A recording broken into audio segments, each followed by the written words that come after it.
Yo à tous, c'est Tidiane. Aujourd'hui, on se retrouve pour parler d'un manga. Je ne sais pas si je vais vous le faire découvrir ou non, mais il vaut la peine d'en parler. Ce manga, c'est Q. Alors oui, ça s'écrit Q, mais ça se dit Q. Ne me demandez pas pourquoi Q est Q. Bref, Q se déroule dans un monde post-apocalyptique où la Terre est dévastée depuis 10 ans.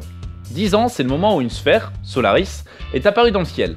Lorsque quelqu'un regarde le ciel, donc regarde vers Solaris, un œuf de demi, un demi c'est une créature monstrueuse venue d'une autre dimension, tombe de Solaris et éclot en arrivant sur Terre. En fait, les demi me font un peu penser aux créatures de Berserk, parce que certains sont des moucherons, d'autres sont des mastodontes, enfin voilà. Pour faire face à cela, il y a 3 forces qui nous sont présentées.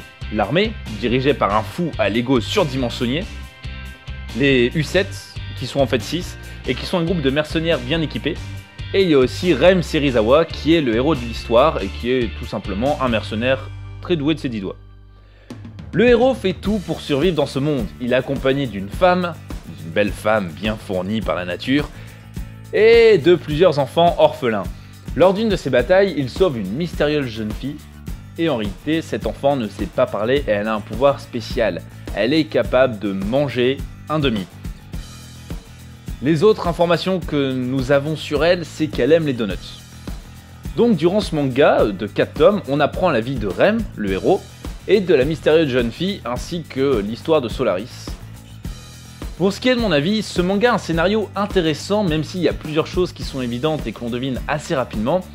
Quoi qu'il en soit, on ne s'ennuie pas durant ces 4 tomes, puisqu'il y a toujours le mystère de la jeune fille qui reste entier presque jusqu'au bout.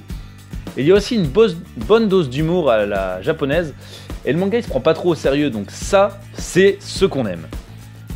Et ce qui est le plus incroyable dans ce manga, ce sont les dessins.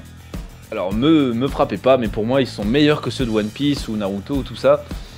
Alors dans l'idée, ils me rappellent un peu ceux de Berserk parce qu'ils sont super bien faits, mais dans un univers moins sombre et un peu plus coloré et je dirais un peu plus enfantin. Donc là vous avez vu quelques images, je vous conseille vraiment d'aller le lire, c'est aux éditions Kiun Seinen. Sur ce les amis, à bientôt et forcément, bonne lecture!